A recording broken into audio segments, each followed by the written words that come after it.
I'm Maureen McGuigan, Director of Arts and Culture for Lackawanna County. I know many of you, but it's so nice to always see new faces and meet new people. I just want to give a round of applause for our musicians today. Jason Smeltzer and Jamie Orfanella. So Jason plays the theremin. How many people know what a theremin is? Okay, we have a few. And the reason we picked it is because it's played with electricity and air, right, Jason?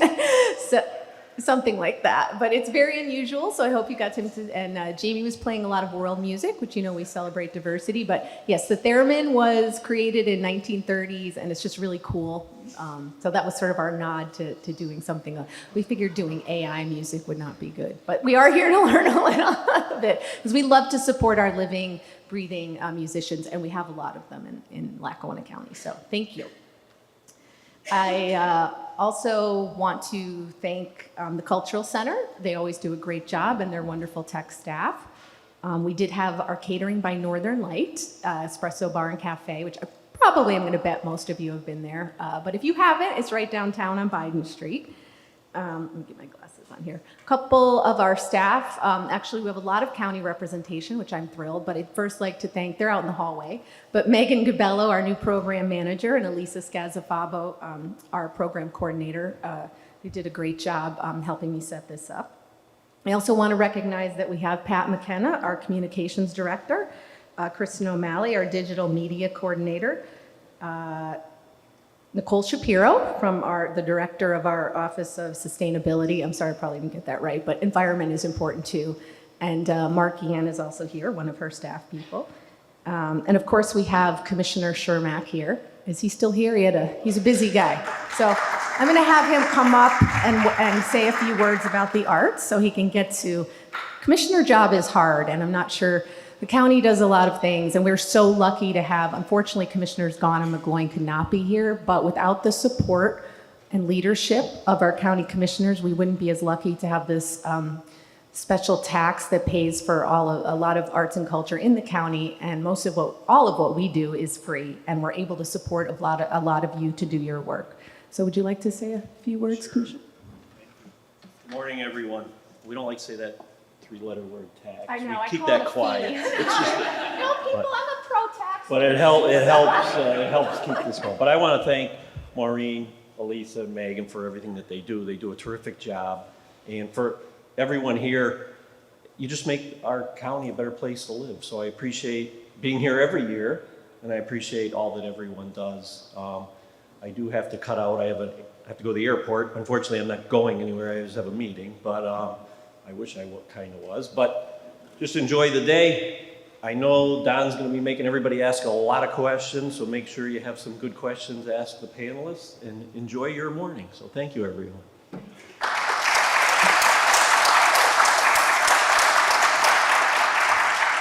I do want to thank ECTV, who does all of our county government meetings, but also is so supportive of making sure that we have a recorded version of this for people who can't attend. Michael Lloyd is up there. I think I got everything. It's very important to thank people. So also we have a representative, Colleen, from the nonprofit and community nonprofit NCAC, which is really helpful for those of you who need assistance with your setting up your nonprofit. Because as much as we're here to talk about business, running a nonprofit is very similar, so you may want to, where is Colleen? So if you want to talk to her about what they can offer, they're a great organization. You also have robot stickers on your table. Please take them home. I couldn't really afford real androids for this, so we're gonna have to wait for the future.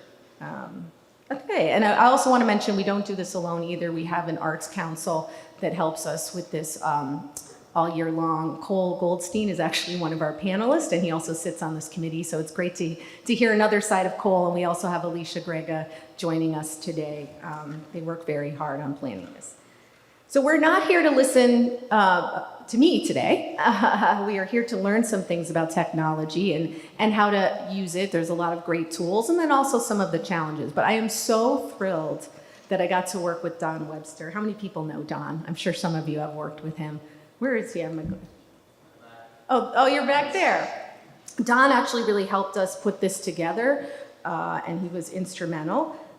He's going to be our moderator today, and he is a serial entrepreneur and many other things, and director of TechBridge, which I'm sure he'll talk about briefly, but they help our entrepreneurship entrepreneurs in the county. So Don, do you want to come up to get started? And then I do have a great panel. We're going to hear from them. They're going to go more into their backgrounds, but I will just announce their titles. We have Joey Zarconi, the Vice President of Posture Interactive and a graphic artist himself. Brittany Takata is the Executive Creative Director of Market Consulting and also a painter and a sculptor. And I mentioned we have Cole Goldstein, who is the Director of Mechatronics at Johnson College, as well as a wonderful furniture maker. So if you guys want to come up and join us, we'll get started with the...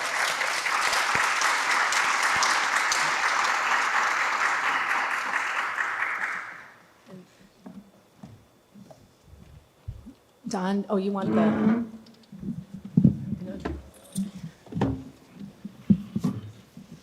You wanted to use the... Absolutely. I love the showmanship that you're... We'll see if I need this. So first of all, thank you all for coming this morning. My name is Don Webster, and this is a gift for me to be able to share this time with you. What I wanted to start with is, it's a Thursday morning. There's a lot of places that you guys could be this morning, but you chose to be here. And so by choosing to be here, what I'm going to ask you to do is to participate. We've got a great group here, and they're going to talk about their views of art and technology. But you know what? We want to hear your views. We want to hear your questions. And if you made the time to come today, make the time worthwhile. And so the only other thing I'm going to ask you is, introduce yourself to somebody at the table that you don't know right now. Do you know everybody at your tables? Because if you don't, introduce yourself, because there's one win right there.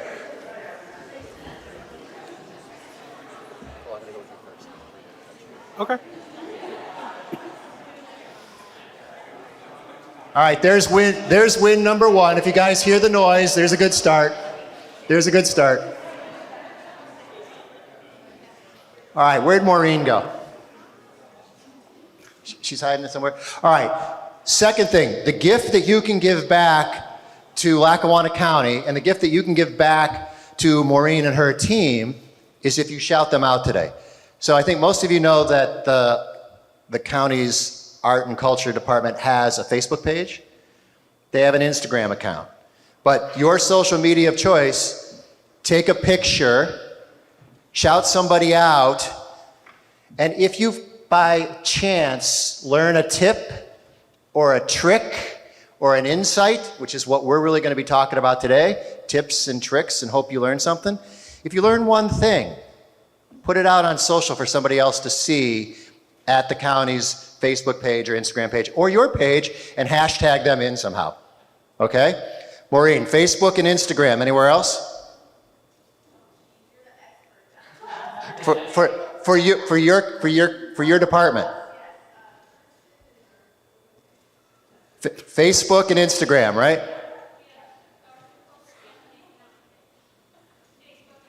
Facebook and Instagram. That's the gift you can give back to Maureen and her team for putting this together today. Okay, so we're going to start with introductions. Cole, do me a favor. Please tell everybody about yourself and one thing that they don't know about you. This is not scripted, as you can tell. It's funny, that's the icebreaker I usually use with my students. I'm Cole Goldstein. I'm originally from Philadelphia. I moved here to follow my wife, and I became the director of mechatronics at Johnson College. When I started the program, they asked me to start mechatronics, so I started it. I also am a furniture maker, and what a lot of people don't usually know about me is I actually was a traditional blacksmith where I made medieval armor reproduction. All right, quick question. Show of hands. How many of you know what mechatronics is? I got one hand. Come on. Does only one person know what mechatronics is? We have to talk about what mechatronics is as part of this. It's a field of engineering where it's best explained through a Venn diagram. If you imagine the circles of mechanical engineering, electrical engineering, computerized systems, CAD, digital fabrication, all overlapping, that's actually what I teach. So basically how the modern world is produced. That sounds like art and science to me, right? Brittany. Yes. Hello, everybody. I am Brittany Takata. I'm the Executive Creative Director for Market Share Consulting, where I do graphic design and things like that. I entered college as a painting major and quickly realized that there's not a whole lot of painting jobs that provide a 401k plan and paid vacation. So I switched gears into graphic design, but kept a strong foothold in the fine arts with a double major in sculpture. So with the painting and the sculpture, I, get to exercise the artistic fine art side of myself. One thing that people don't know about me, I trained horses for 15 years, and I showed at the Colonial Classic in 2022 in a class of 45, and I placed fifth, so I was really excited about that. So There you go. Britt, do me a favor, introduce your daughter. this here is my lovely daughter, Ashlyn. She is 12 years old, and in terms of art and technology, she probably almost has me beat in terms of her usage. She's a fantastic digital creator, so does a lot of illustration and Procreate and things like that. So, Fantastic. yeah. And my friend Joey. Hi, I'm Joey Zarcone. I'm the Vice President of Posture Interactive. We're right in downtown Scranton and do all types of fun things with technology and design. My roots are in graphic design. I'm a Marywood grad. And I've been designing using a computer probably since the Gateway computer arrived in my living room as a child, which if you don't know about that, that was 5 giant boxes that consumed the whole room. And I've just been curious about it ever since. All right, really good. So to help the panelists today, let's do some audience participation real quick. How many of you consider yourself to be an artist? How many of you consider yourself to be a creative?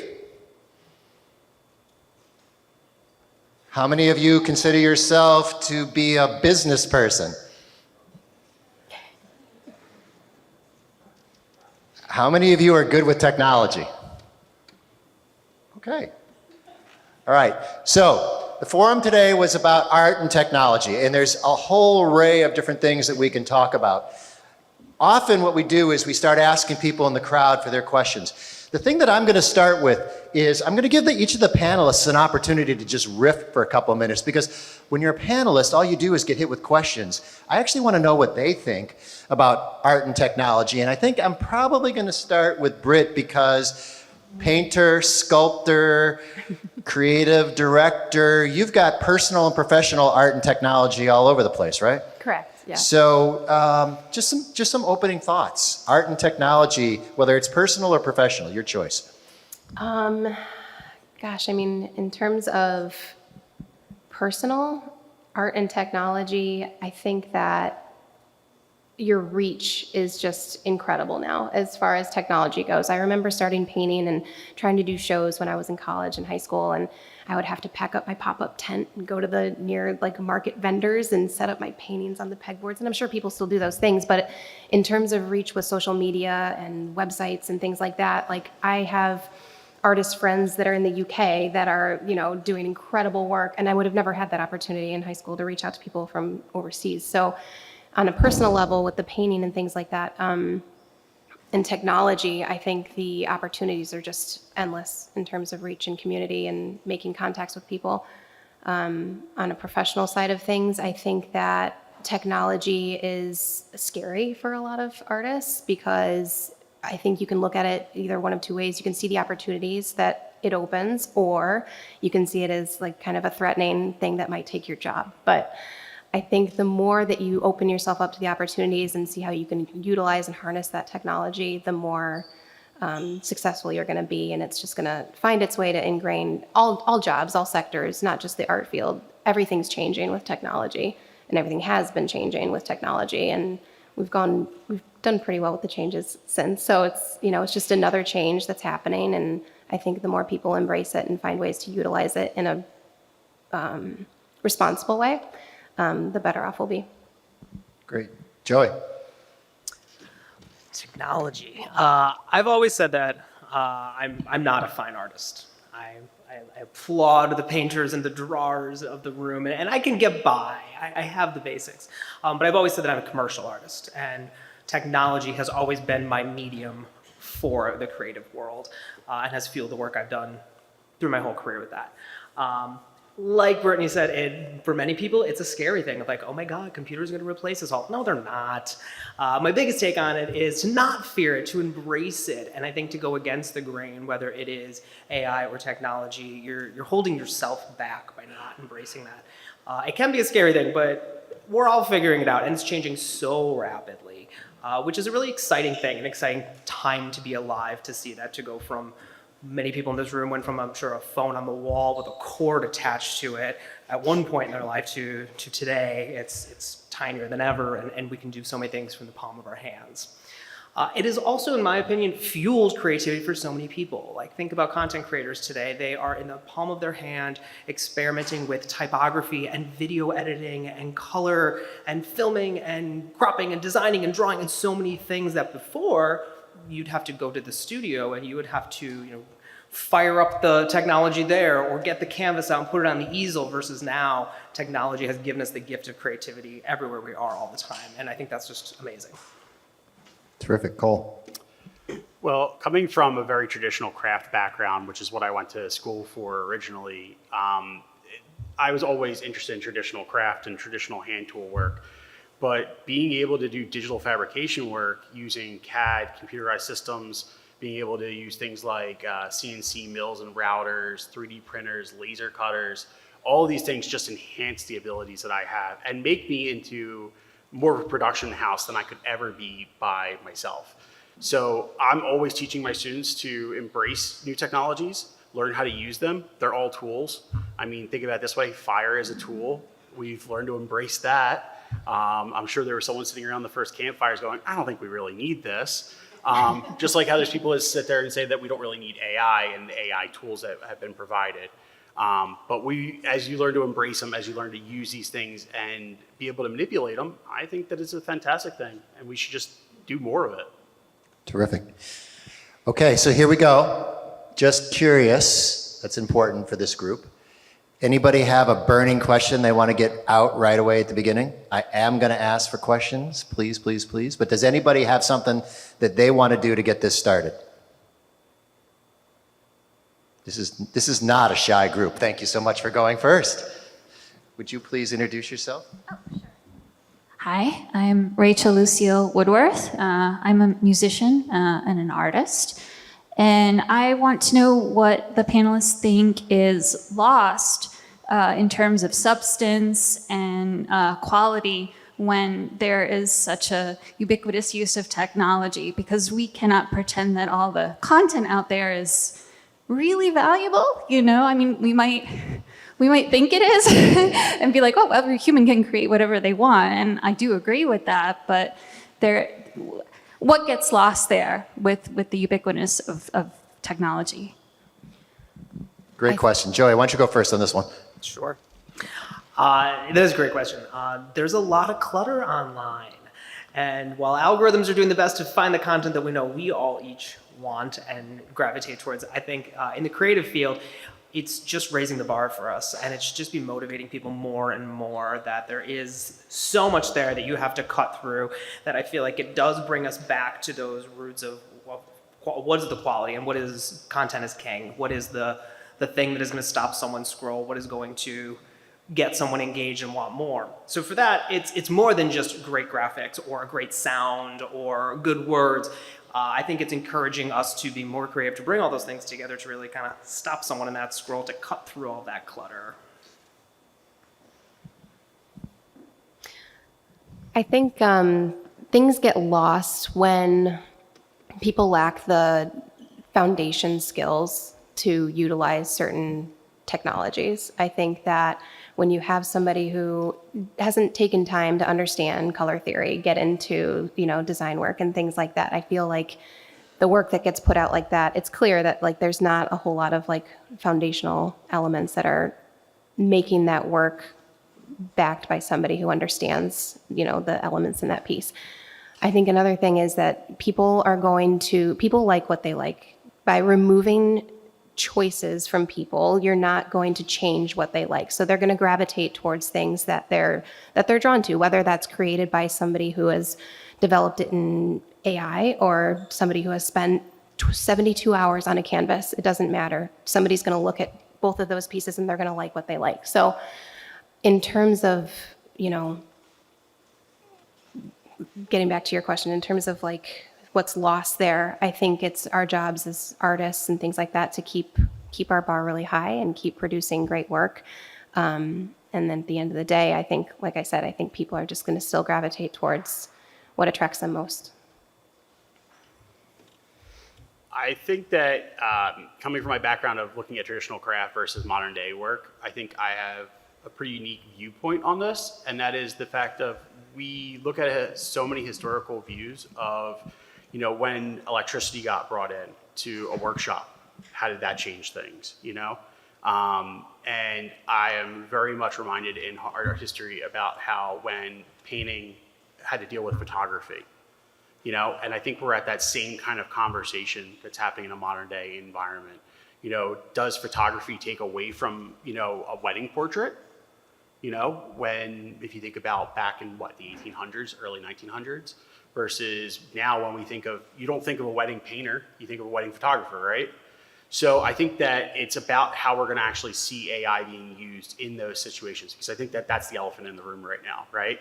Is what about AI that's being trained on the content on the web, individual artists, and then how that's being used. But if you think about back to art school, one of the first projects you'll ever work on is the idea of look at like an old master like Picasso or Matisse and try and emulate that. Well, what's really the difference between that and a computer doing it? Is it the fact that it's just a computer doing it and it's kind of soulless in a way? I think we have to wrestle with that. And that's something that, because AI is so new to the general public, that we're wrestling with that on a very global scale right now, where when it's being introduced in very small chunks, such as in, let's say, a mechanical engineering aspect, we don't have any problem with AI whatsoever. We think of AI as making jet engines lighter and making them more fuel efficient. A car having 100 components turned into one major component through 3D printing and AI development. And that's not a problem, right? So we really have to wrestle with that as a global society. And I think that it's a good conversation to have, and it needs to be advanced. And I think that's a great question. It really was a great question. So thank you. Because that one was so good, should I say, does anybody else want to follow up with a question? Thank you, Teresa.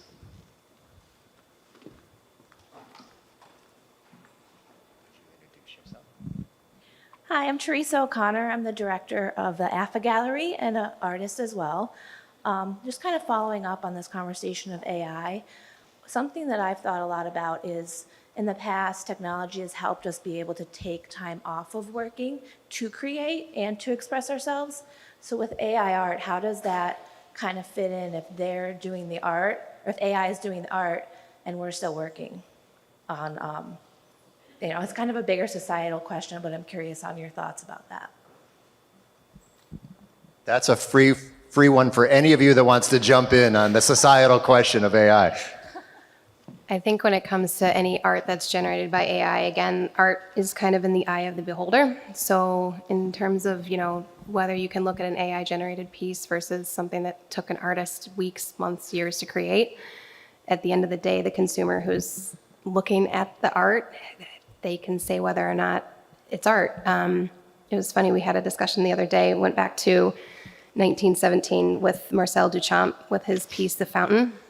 If anybody's familiar with that, it was a urinal that was literally turned upside down and entered into a sculpture exhibition. So he kind of blew things out of the water with that and created a whole lot of stir in the discussion of what is art. And I think AI fits really nicely into that whole scene. I've seen some AI generated art and movies and things like that are being played as projections at concerts, and and talks about like art moving people and things like that. That's outstanding work. It's incredible. It's very emotional and thought provoking and things like that. So I don't think it lacks in that side of things. So for me, AI is really simply just another form of art that people just really aren't used to yet. So I think over time, I think it's going to be a lot more accepted and things like that. So. Gentlemen. I think outside of fully generated compositions, I think AI as a tool to enhance the artwork that you're already doing, especially in graphic design, is great for time saving while not always altering your original thought. So a good example is if I have this beautiful photo of a streetscape and I just want to put some text across the top that says, "Come see Scranton," but I didn't get enough of the sky in there. What am I going to do? Go take that shot again and hope that I get the perfect sunrise and there's just enough space to fit the type that needs to be tall enough? Or is Photoshop going to help me say, hey, I like these colors, I like this lighting, I like this, can you just give me another inch of space? It's going to save me a ton of time, but it's still the composition that I intended it to be. And I can still have control over that. So it can save me time without sacrificing the artistic integrity that the piece began with. I think it's very difficult to navigate this world right now with thinking about that. I think Joey hits on some really tight information about what about an overall composition. But when we think about AI making an entire composition, we also have to start off with there has to be some kind of prompt or something to get that started, because AI cannot do it on its own. It has to be prompted. And that prompt has to come from somewhere. So where does the intelligence lie, or where does the creativity lie could be really interesting. What happens if I can't be a good painter? What happens if I am stricken with horrible arthritis and I can't hold a paintbrush? But I have this beautiful painted idea in my head and I just can't get it out. Am I not allowed to use AI? Am I not going to be accepted into the art circle that way? You know, that could be something to really think about, because my digital fabrication experience first started when I was told I had arthritis in my right hand, and I would eventually not probably be able to use it. So I had very much a time limitation put on myself and my body. And at some points, I can't sit over a wood lathe anymore for 8 hours a day without paying for it for 3-4 days later in my back. So being able to tell a computer to do something can really be a big aid to me. And I think that that's also something that we really need to think about, is how do disabled people have a view of AI, and how can it help them to express themselves? Now, that being said, you know, you gotta remember the art world is a market. It's about, you know, people making money as well. So it's not just about free expression, and we have to consider that as well. And that could be a tough place to navigate as well. It's up to you. Hashtag AI is another form of art, Brittany Takata. Technology. There we go. Yeah. Hi, my name is Simone Sanaciro. I'm a 5th grade math teacher in the Scranton School District and Another form of art. Math is art. a Kappa mom. And this is strictly like because I work with children and I'm a mom of a 14-year-old who loves not only acting, singing, and dancing, but art as well. What graphic design programs would you recommend for children that are just starting out with the curiosity of wanting to dabble into that? That's a great question. I think that, I mean, as a professional, I utilize all the Adobe Suite things, Photoshop, Illustrator, InDesign, all of those. I think those can be a little overcomplicated. My daughter, from personal experience, took to Procreate pretty well. If it's more of the animation type things, you know, she utilizes CapCut. Correct me if I'm wrong. Flip-a-Clip is another great one for animation. What was that one? It's called Flip-a-Clip.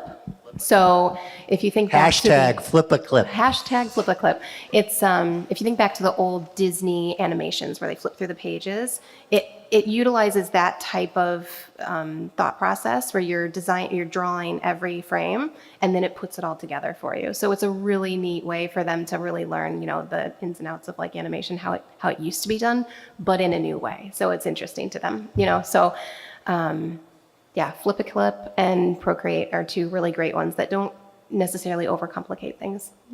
Yeah. I was going to. Well, hold on a second. Do you guys, either of you? Canva is, oh, sorry. Canva's great, yeah. Canva's great. That's a lot of great page layout, if you want to do social graphics or flyers or any print pieces, but they've also been moving into a lot of really easy animations of things sliding in, and that's really user-friendly, mobile and desktop. Okay, hashtag Canva too. I just wanted to put out, there's a 3D modeling browser-based software called Tinkercad, Tinkercad, Tinkercad. It's put out by Autodesk. It's completely free. It's completely browser-based, so you can do it on an iPad, you can do it on a PC, you can do it on a Mac, whatever you have. And it saves it to their servers, so you don't even have to worry about like, you know, I did it on an iPad here, I'm at school, I'm on a PC, I have some time. It teaches basics of 3D modeling, mathematical space, XYZ coordinate type stuff. So it's really, really a great place to start for anyone from almost like elementary school to like, you know, 70 years old, if you want to learn some basic CAD stuff. And it's all exportable to 3D printers and things like that. So it's a great place to get started if you want to learn any CAD as well. And what was that hashtag again? That's Tinkercad. Tinkercad. Okay. I had a comment for the woman from AFA. There's a book called Do Nothing by Celeste Headley. And she talks about basically the use of time and efficiency. So pre-industrialization, you know the book, Cole? If you're a farmer and you had 2 acres and that took you a month to plow with a horse and now you get a tractor, did you then plow your field in a day and spend 29 days going to church and playing cards and painting and doing whatever? No, you ended up plowing 200 acres, and it kind of tracks that all the way up into modern day now, where the value is your free time, is how you would establish your value. And if you know anybody with kids and you say, what are you doing this weekend? Oh, I have soccer, I have this or that. And so people can sort of establish their value by telling you how busy they are. And so she talks about how free time has actually become something that of value. And economically, as you produce more units, you have to work longer hours to produce more units, which drives the price of your unit down because there's more of them. It's an interesting look at, so I think the use of technology in terms of efficiency and economic productivity, maybe your question seemed to me like, how do you balance that with the value of your time and strategically, intentionally using it? And I don't know that art necessarily is motivated all the time by making money. So there's a contradiction there I think artists deal with. I love the book recommendation. Would you just shout that out again, please? It's called Do Nothing, and the author's name is Celeste Headley. All right, fantastic. Do any of you want to comment? Have any of you read that book? Has anybody read that book? Well, there's an opportunity, right? Actually, I sort of want to run with the math teacher question for children, because I think that's pretty interesting. But what I also want to do is I want to sort of expand it, because I do know we have lots of creatives, whether you're a math teacher or a mechatronics teacher, or you own a pottery studio, my new friends that I met this morning.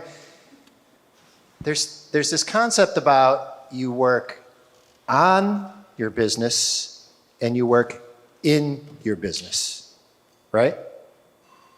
So one of the questions that I have, so we talked about for children, but for the adults in the room who are thinking about how do I actually get all this done, a question I'd like to ask you guys, it's a two-parter.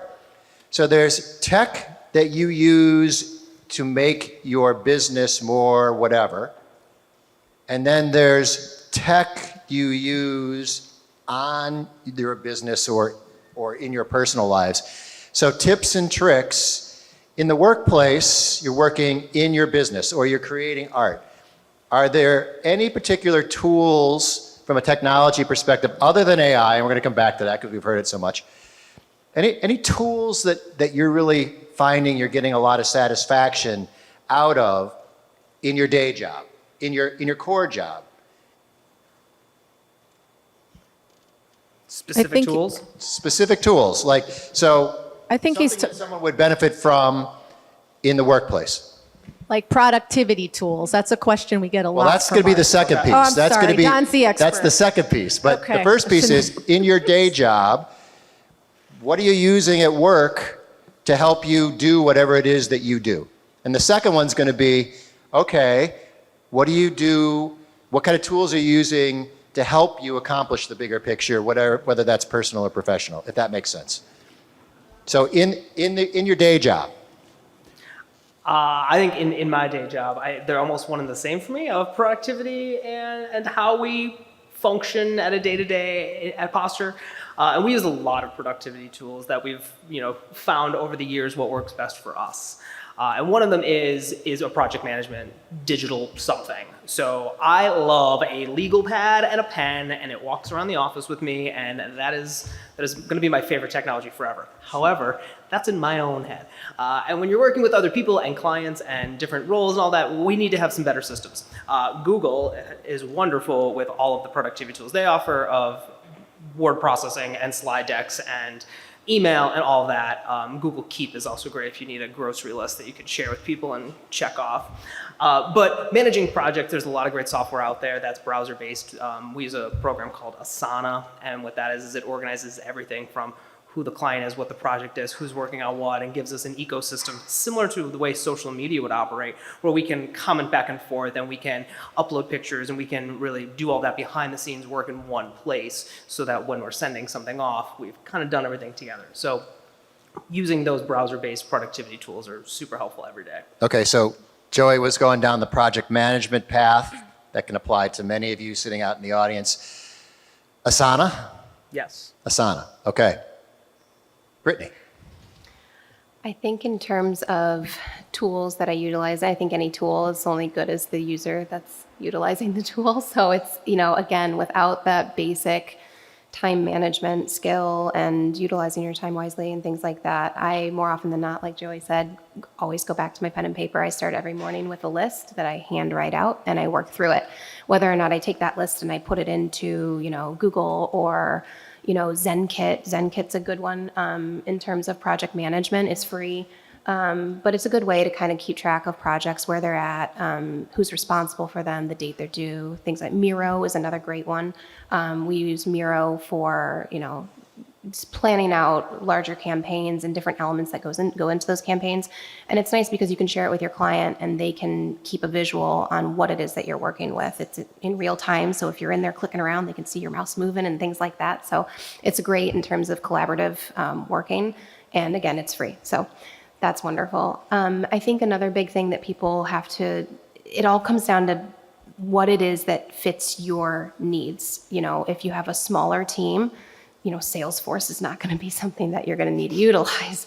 But, something, like ZenKit for a smaller team, it just depends on what your team needs, who your clients are, what your client, all of those things. So what works for some people may not work for everybody. We just try to keep trying everything. If it comes out, we give it a whirl, see how it goes. And I think as quickly as those things are coming out, every week there's like 5 new apps. So it's like, if we spent the time to try to utilize all of them, we'd spend more time learning how to use apps than we would actually working. So it's just, it's trying to pick and choose what works for you and sticking with it. So That got some resonation out in the crowd.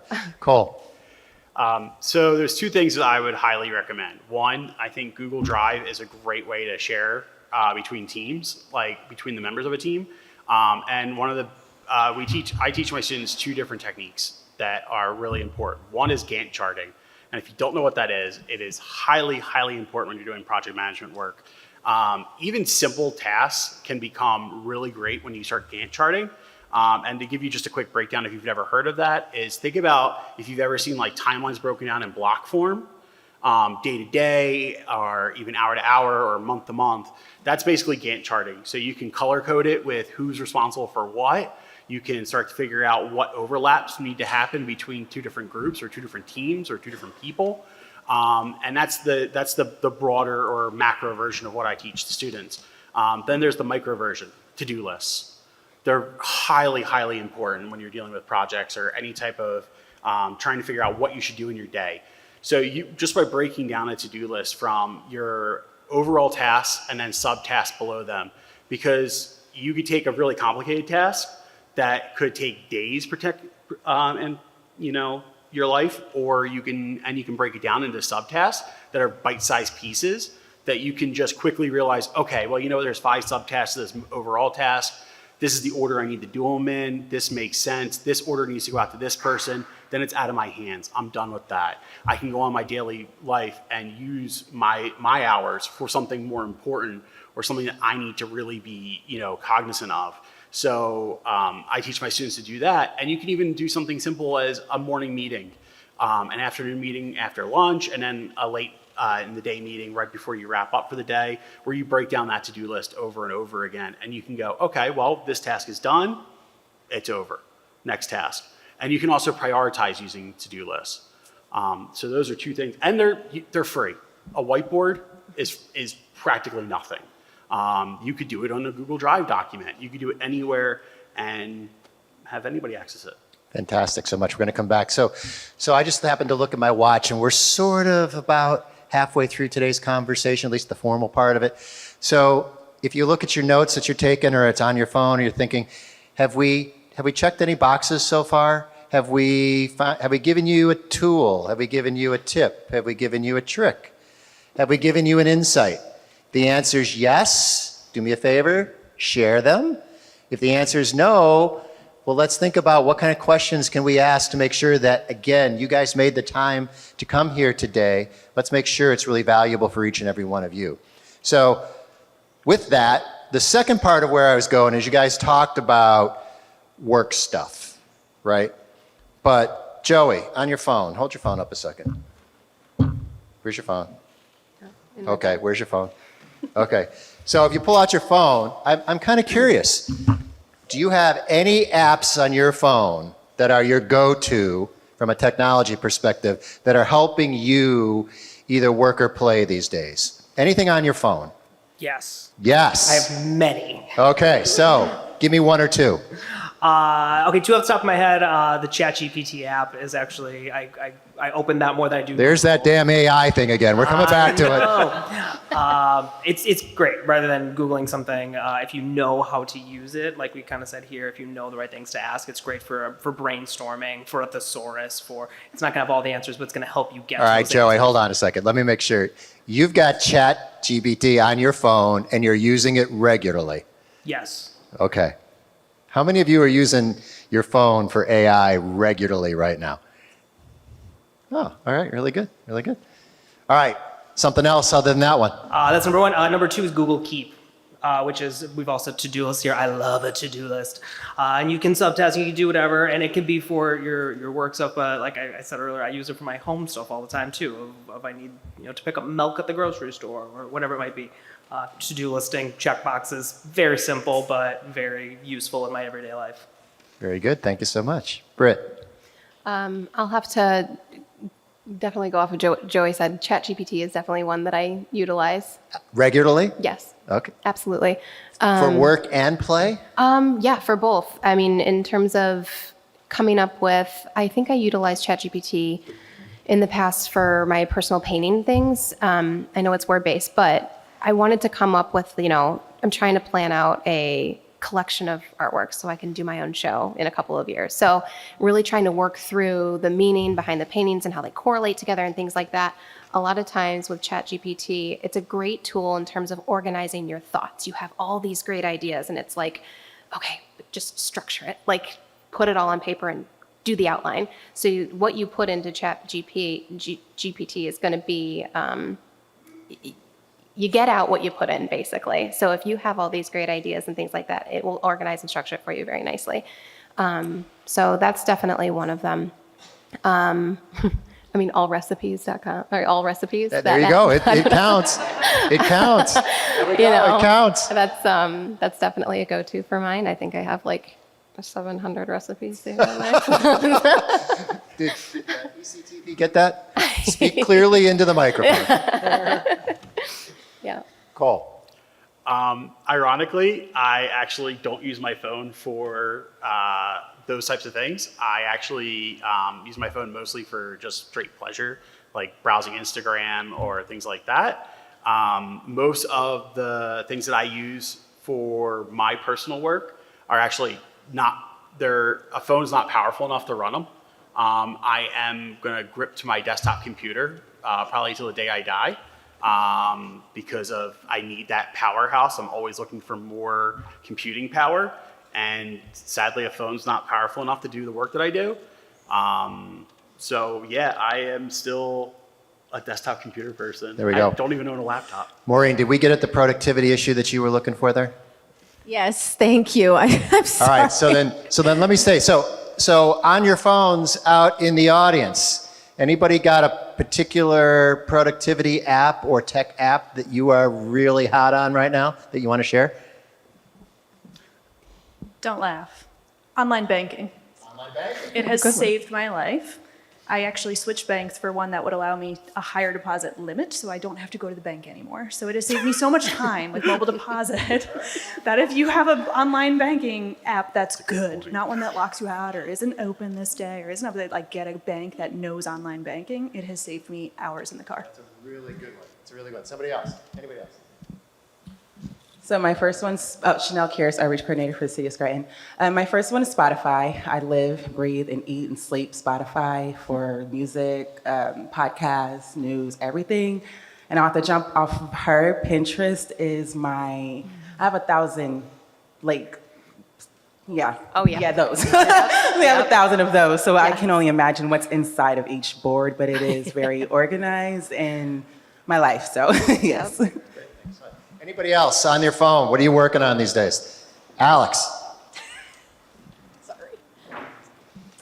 I recently started using Strava for exercising. You can track like runs or bike rides you go on. It's really cool. You can have like a GPS map of your route and save it for later. So yeah, recommend it. Very good. Anybody else? Thank you for sharing. I've been using Siri in my Notes app a lot while I'm driving. You know, hey Siri, take a note, because I can't pull over and I've been commuting a lot Yes, from. but do you read them? Later I do, and I'm like, oh wow, I actually wrote a whole poem with my notes that I recited to Siri. There you go. Yeah. That's a good one. I saw somebody over here. Emily. Emily helped me with my parking today.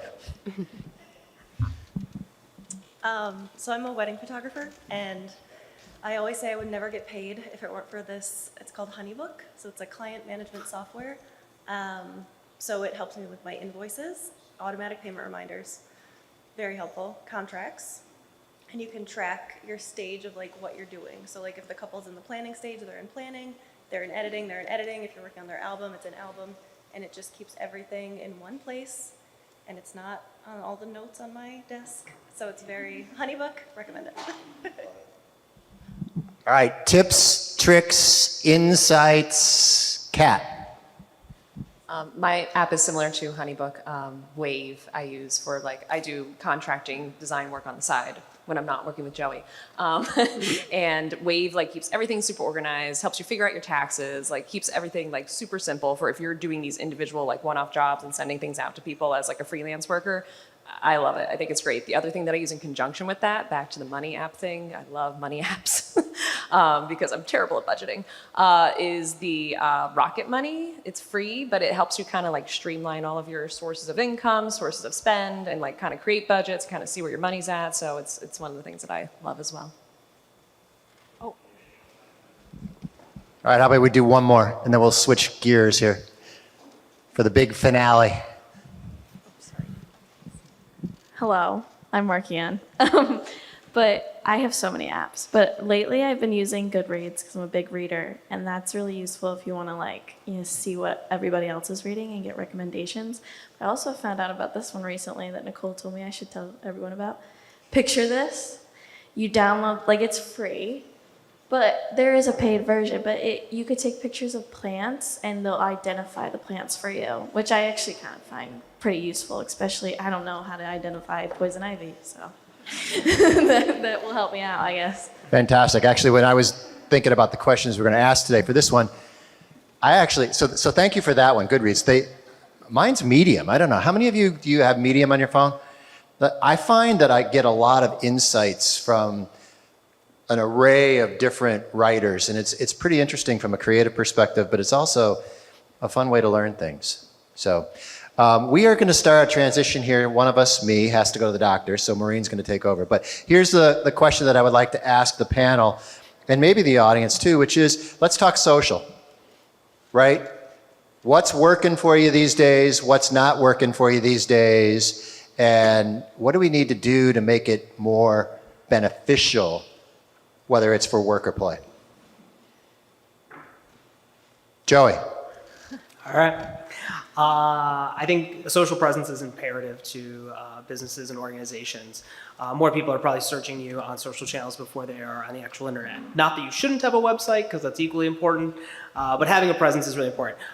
What's working that we're seeing right now is video. Algorithms are preferring it, viewers are interacting with it, and it's resonating a lot more than just flat images or text alone. And I would say to most people, knowing what channel you're on and really tailoring your content to that. So your TikTok content maybe doesn't work as well on Facebook and probably shouldn't be on LinkedIn. But having a strategy that engages all the channels with the right content in the right place is super important. So knowing your audience and where to find them, video is always going to be performing the best right now, though. Yeah, I agree with Joey. Video is imperative to, depending on what platform you're on. I've noticed, at least on the personal side of things, when I do paintings and things like that, I'll post them, to Facebook or to TikTok or YouTube, even YouTube Shorts. That's another big one now. And it's interesting because I can post one video and think like, this is going to be the one. I'm going viral. Like, this is going to be awesome. And it's like 43 likes later, and I'm like, what happened? And then I'll post one, and it's like 2,700 likes, and I'm like, why? Like, why did that happen? So it's interesting to like follow the trends and know what's, it's simple things. It's, if you're posting videos and you pick the right music track that's trending that day, it's just, the algorithm is constantly changing. So it's, when it comes to things like TikTok, if you're not going to be like dedicated and in it, your success level is going to go down. So yeah, I think in terms of, like Joey was saying, when it comes to having a website or having a social media presence, if I had a gun to my head and I had to say, what one do you want? I would absolutely pick social media presence, because people live on it. They're going to find you on there. You can do your, reviews and things like that on there. So yeah, I think that's number one in terms of having a presence. As a primarily visual artist, I am obsessed with Instagram still. As a millennial, I'm still obsessed with Instagram.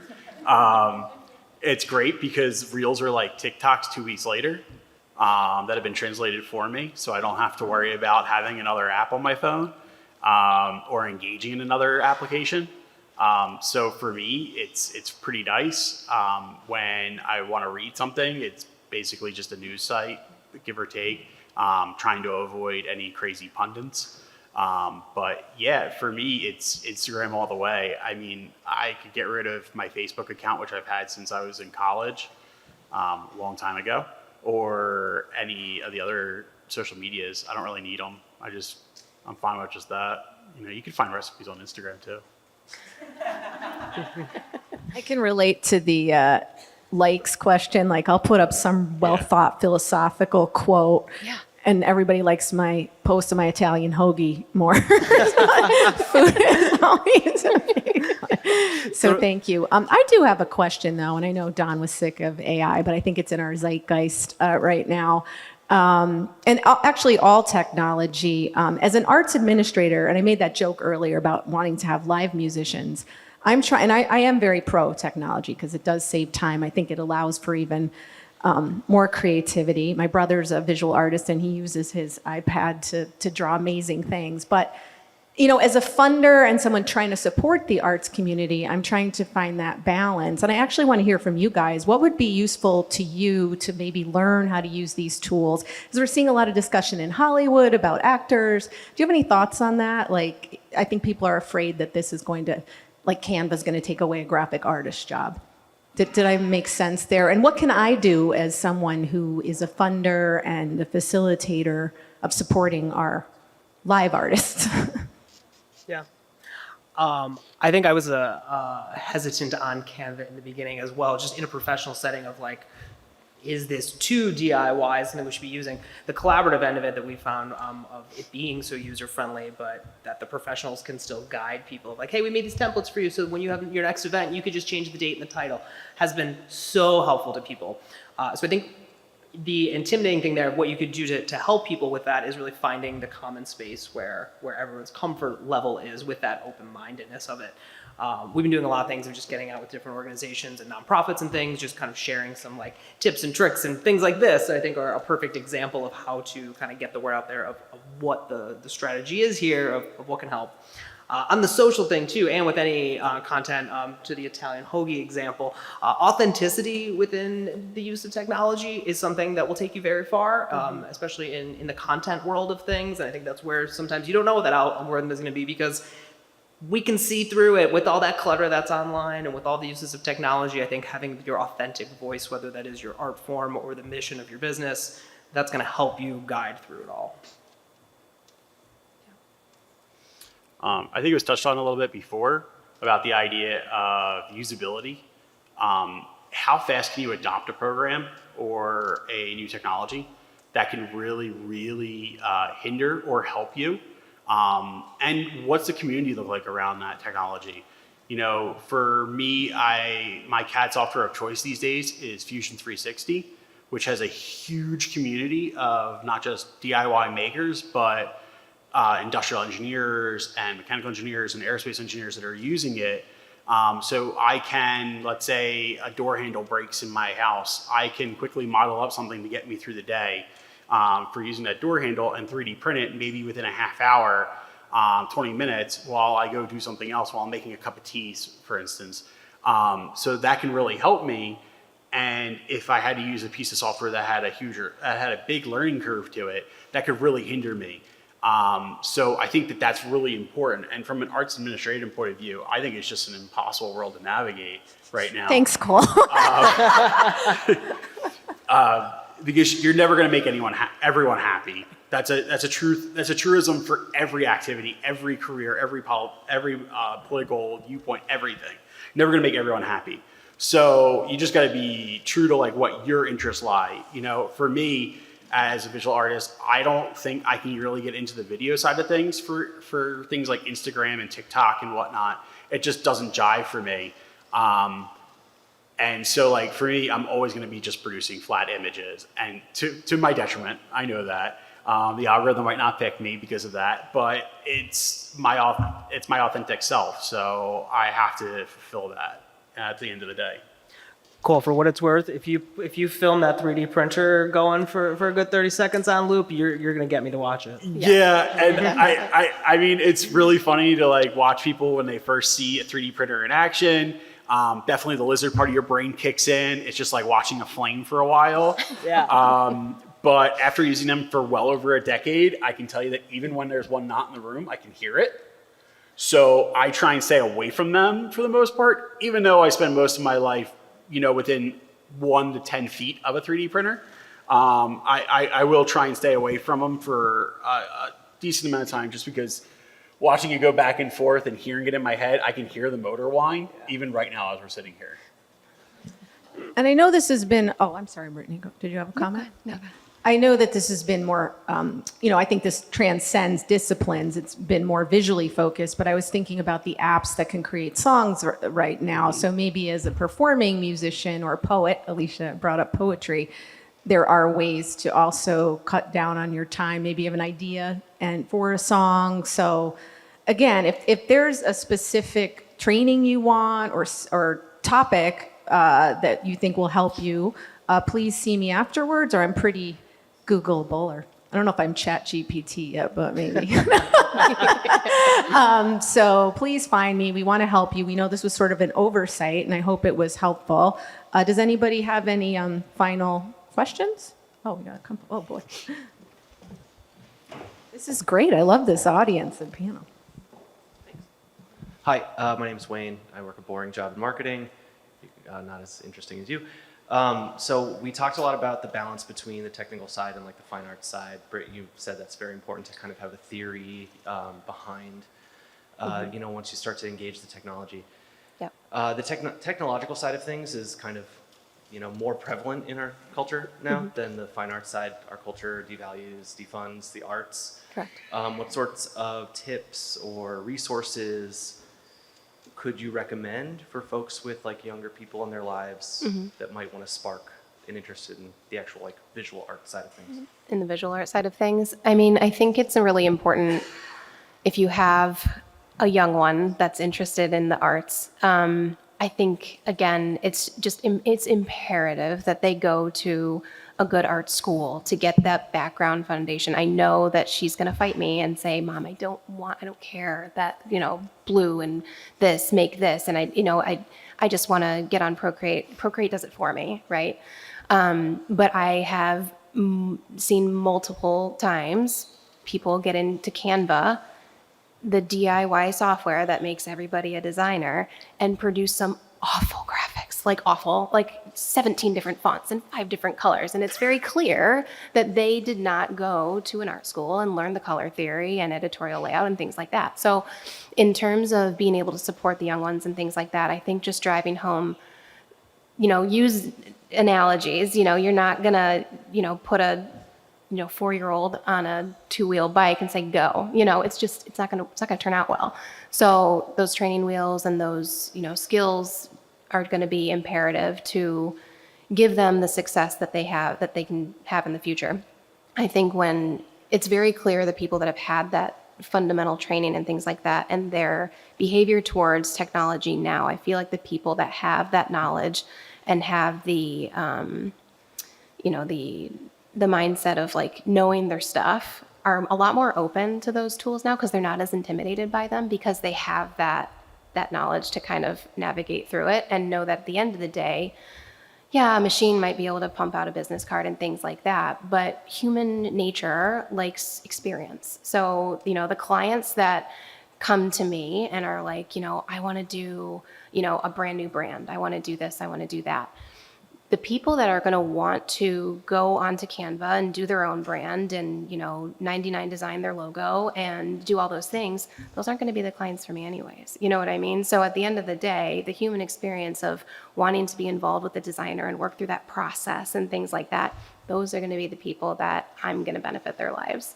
And those are going to be the clients that are best for me. So I think that really comes down to it too in terms of this whole discussion and with AI and things like that. As an artist, for me, the biggest part of all of it is the process, right? So if the process for me is sitting in front of a canvas for 76 hours, stressing and redoing and all the thing, then that's my thing, right? If the process for somebody else with AI and what they like to do is, well, I like to kind of punch things in and tweak and pull and things, that's their process. Who's to say that that's not their form of what they're doing? So I think just being able to embrace all the things, learn as much as you can, get those foundational skills, and I think you'll be good. I think a really important thing, especially for children, is exposure. It is the number one way that they will interact with the world, they'll perceive the world, they'll learn from the world. There's the traditional things of taking them to art, like museums and things like that. But think about non-traditional ways to be able to see and interact with the culture that we live in. Even walking around a Target for an hour and not just walking around and going like, okay, we're going to go straight to the games, we're going to go straight to movie section or something like that. Make them walk around the design part of it, the product design part of it. Ask them questions. What do they like? What do they not like? Do you like this bowl being made out of plastic but it's actually painted to look like bronze? Does that really annoy you? Do you like that? Like, what are the positives and negatives to these things? My wife hates the fact that I could walk around a home decor store for 3 hours straight with no problems. She's like, let's get out of here. But for me, it's I'm absorbing, I'm exposing myself to more and more ideas. You can expose yourself to color theory in a design store. You can walk into galleries. Take them to places that you think they might absolutely hate, because hating something is just as important as loving something. Just as much exposure as possible for a child. Take them to New York for the day and don't let them have candy or anything fun. Take them to galleries in Chelsea. Make them get on creepy elevators. Go into rooms that they would not feel comfortable going into if you weren't with them. That could be the most amazing experiences for their life. And for all you know, that back room going up a creepy elevator, all of a sudden, there's that artist or that designer or creator that they will fall in love with and want to know what influenced them, and all of a sudden that spark is lit. So it's just a matter of exposure and going places that you don't feel comfortable with as well. Filmmaker? Thank you, Maureen. This one went back to the question you had just about how to really have artists doing things in this area and just kind of, I think the whole idea of technology can be really lost with just thinking AI and that's it. But like how the panelists are saying, the ChatGPT, just a quick example, it doesn't just have to be used for art.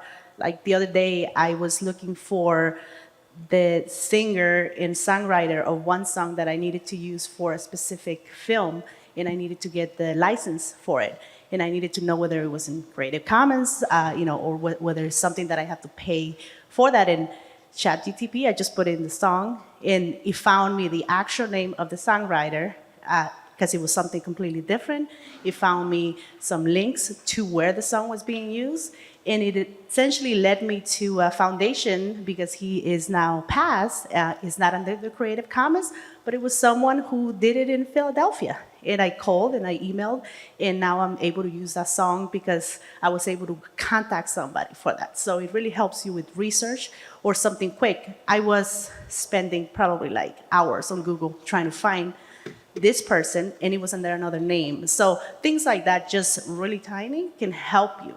So like more workshops, more sessions, more something like this that it doesn't necessarily need to be used to make a painting and say, look at what I did, right? Or look at what AI did. It can help you just with one little thing like how to draft an email. How am I gonna talk to this person and this person?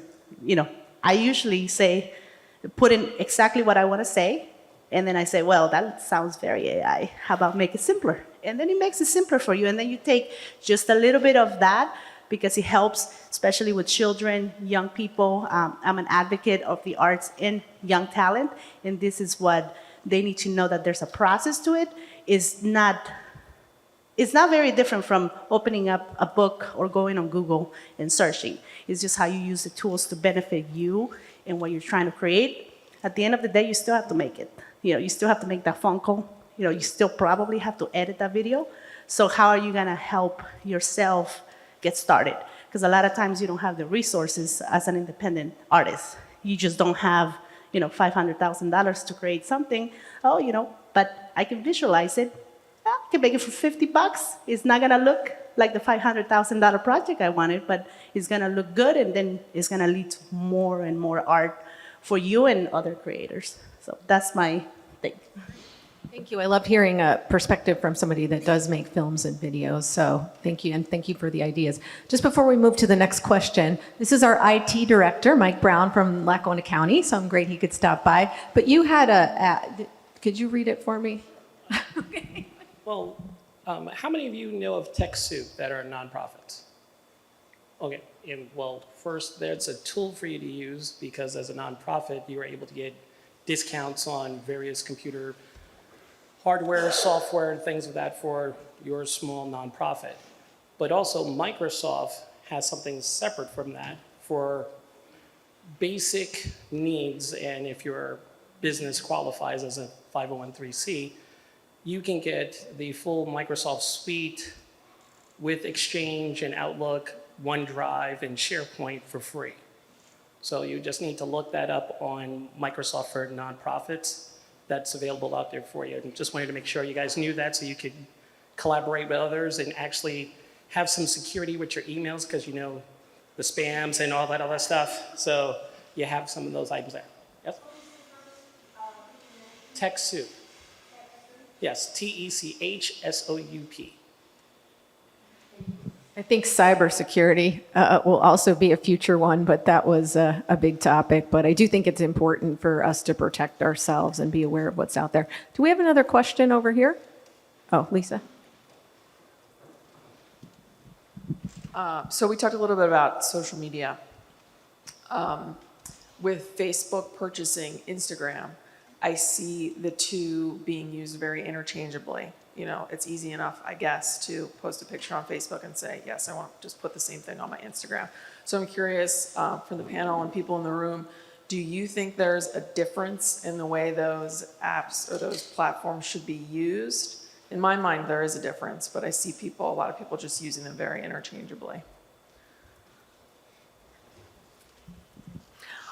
I think there is a difference, specifically in the audience. The audience you're going to get on Instagram and what you're going to get on Facebook and what they're there for. Facebook has a lot of great features that have been moving into beyond just social content to local businesses, local events, fundraising. There's a lot of features outside of just the content versus Instagram's kind of that like fast, let me absorb content here of photos, video, stories, that sort of thing. Where we've seen a lot of success with Facebook is the letting people know, oh, hey, there's a fundraising event on Saturday night at the Cultural Center that you can go to. See what friends are going. Or, hey, I have a picnic table I'm selling. So the Facebook audience has kind of been growing into all these other services. But in terms of if it's a photo of your dog that you want to share, sure, easily go to both platforms with one click, and it's a good way to hit both of those audiences. This is great. We could probably have 10 panels on this, but I think, did you have, or was that, I don't know if you had a follow-up question. We have a couple more. Is everybody, again, if you need to get back to your Google Drive or something, feel free to, but if those who want to hang out, please feel free to hang out. Good morning. My name is Sarah Cruz. I just work at a local department store. I'm just a big fan of the arts and everything that you do.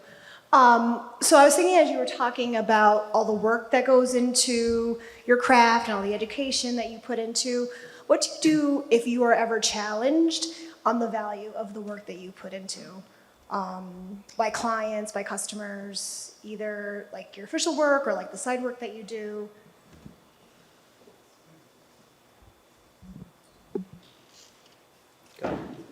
I guess for me personally, I think that's where the confidence comes in to going through a pretty strict art school. Their whole goal in art school is to beat you down into nothing and then build you back up again. So it's just, you have to be able to defend your work. That is, critiques were brutal, absolutely brutal. Everything was questioned. How much time you spent on it? What does it mean? Why did you do that? The professors would share their opinion on why they thought you shouldn't have done that, all of those things. So in terms of being able to take constructive criticism and understand that your work is not going to always make everybody happy. That's just something you have to accept. And, it's a little different from, the painting and the fine art side of things where it's a little bit more personal and things like that versus doing something for a client. Because when you're doing something for a client, you have to put your personal feelings aside and really tap into what it is that they want from you. And that's where the importance of building that human connection comes in. And that's where, I guess that's for me where the confidence comes into approaching this technology era of knowing that at the end of the day, a client is never going to have the same personal experience with 99 Designs as they are with me. So it's one of those things where, I personally take constructive criticism very well, and try to adapt what I'm doing for my clients to make them thrilled with what I deliver them at the end. In terms of people, making critiques on my personal artwork and things like that, again, I went through 4 years of it, so have at it, it's fine. I know that my artwork isn't for everybody, but, again, it's the process, it's the creative side of things that really I draw from the most. So at the end of the day, if someone likes it, that's just kind of a bonus for me. It's producing it that really is the great thing, so. I'm sensitive to our panel's time. You want to make comments on that, or go ahead, Cole. When I was in graduate school, it was pretty much beat you down because of the fact that I was not a conceptual artist. Mm-hmm. I still am not a conceptual artist to this day. I almost wear that as a sign of pride. I specialize in lighting design within the furniture world. So there's a lot of people who have a need for what I do, or a general want to have pretty light in their house or their office. There were two experiences I had in grad school that were really, really telling. One was when we were doing our thesis defenses, and the thesis defense that was next to my display, I pepped up when they said, well, at least I'm not making lamps. And I took that, I could have taken it as a personal slight, but I just thought, at least I'm selling my work. You could take it any which way you want for what's going on. And it's really important to realize that your self-worth when it comes to your work. Now, not everyone's gonna like your work. Me, I specialize in 1950s work and up. So like, there's traditionalists who will look at like lamps that I do and they'll be like, oh my God, that is horrendous. You know, I will never be in a place like this, for instance. Like they will never buy my work, and that is fine with me. There is a time and a place for my work. The second experience that I had was very telling in the sense of when we were at the event later on for when we did the show side of the thesis defense, and one of the set of parents from another person who was doing artwork, where she was trying to get their attention and say, what do you think of my work? And they said, it's very nice, but did you see those lamps in the back? And that was, to me, was like, okay, look, you know, that's a big point, you know? There was also one other experience, I should say, that I had when I was in graduate school where the head of the program asked, you know, where do you see yourself? What's your big expectation in life? Where do you want to be in 10 years? And everyone in the room wanted to be in a museum or in a gallery in New York. And I was the only one who said, I want to be the fight at a funeral. And they were like, what? And I said, I want to make a table or a piece of artwork that grandma and grandpa had that the grandkids or the kids fight over when the parents die or the grandparents die. I want to be the table that has tons of rings and dents and dings on it because it was used. You know, and it was loved, and it was just cherished. And now I'm the star of a fight, and they never even met me. That's more important to me than being in MoMA or the Met ever. Thank you. That's a good. I guess one more question, and then if you did not get your question answered, please email it to me or try to grab the panelists on the way out. But I'm happy to forward it and get you an answer. This is a great dialogue, but I think these guys have to get back to work as we do, including me. Thank you. Good morning. With all the pressure, Maureen. Terrible. I know. Oh my gosh. Yeah, spit it out, Maggie, right now. No. I know, and it's a doozy too. I'm sorry. My name is Maggie O'Brien. I'm a nonprofit administrator. I'm also a performing artist, and I consider myself to be a critical thinker. And in today's society, we know that there is a ever-growing absence of critical thinking in our society. And I'm curious, and I would love your take and anyone's take really on, this is a bit of a philosophical question, but what role do the arts have to combat this absence of specifically media literacy that we're seeing in the world today? I think with the rise of AI and again, the social, cultural, political discourse that's happening, there is a constant, dissonance between what's fact and what's fiction. And I'm curious how you see the arts and technology playing a role in better interpreting this messaging. That's a great question.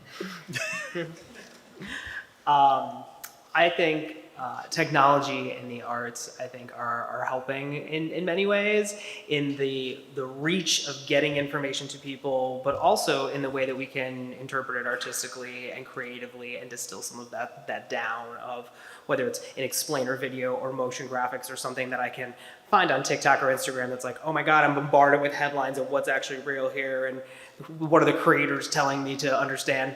Of course, that comes with the cost of, is it a reliable source for news or something like that? But I think that just the reach to people and the creative ways that we can interpret things and analyze them and bring them to life, whether it be visually or with video or photo or however that may happen, and get it to people is definitely a help, but it does come with that other clutter. Yeah, I think I don't envy our teachers in any way, shape, or form. I think a lot of the responsibility to teach our young ones, the moral and responsible ways to utilize this is going to really dictate how things like that play out in the future. I think that the more time that is spent on, teaching people how to utilize it in a moral sense, the better off we're going to be. So, I feel like things are happening so quickly. We don't have time to really stop and think about the moral implications of things like that. So, I think the more we can really force everybody to slow down and take a step back and really think and see what we're doing and think ahead, in terms of critical thinking. Think down the road. Don't think about right now. Everybody's so instant gratification thing. But really taking the time to think ahead and the implications of things. I think that all starts in the classrooms. Yeah. Perception is reality. So as people don't talk or do talk too much sometimes, you can really change someone's perception, whether you realize it or not, even little micro changes that can happen. One of the problems that I have with a lot of social media is the fact of like cognitive dissonance almost that's happening. People are just fighting to fight. And so that's why, puppy videos are like the best thing ever. And trying to stay away from those areas because the algorithm will change your perception too. As you watch certain videos on YouTube, your algorithm on Instagram will change, and so on and so forth. So like be cognizant of what you're watching and what people around you are watching. Maybe, distance yourself from those types of people that are, showing that kind of information that you're really not jiving with. And it lowers their footprint, Sometimes it's easy to click on a video to be like, oh man, I really want to hear what this lunatic has to say. But then you're opening yourself up to more content from that person. Then all of a sudden you're accidentally clicking on it. Then there's more views, then there's more, and then their spread reaches. Their reach spreads. And so like you have to be really cognizant of that. I started watching certain videos on YouTube and I was like, I don't understand why this stuff is coming up in my feed. My wife's like, it's because you're watching those certain videos. And I'm like, absolutely. Yeah, I never made that connection until like someone outside that bubble was saying something. Yep. So like it made me start to rethink even what I'm watching, So you just got to be really careful and trying to teach people that too. Like just be like, are you already an angry person? Maybe you should be watching smooth jazz videos. It's a great way to. Yeah. And thank you, May. I love a good philosophical question. I'm thinking I should use ChatGPT for this because I'm a little off the wall sometimes in my sense of humor. So thank you for your patience. I'm probably not going back to work. I'm going to have some more coffee and please feel free. I love the networking part, the human connection. What a great panel. Thank you, Colt Goldstein, Brittany Takata, Joey Zarcone. They're wonderful. Don Webster did a great job. I learned so much and I did love the blend between the philosophical and the practical. I always appreciate that. So yes, please do stick around if you can, and thank you again. I'm excited. Don and I have talked about doing future creative entrepreneurships, and like I said, if you have an idea to expand, and again, the gift of time when you have that to-do list, we appreciate you putting us on that. So thank you again. Everybody enjoy their day. Don't work too hard. Sometimes you need that brain.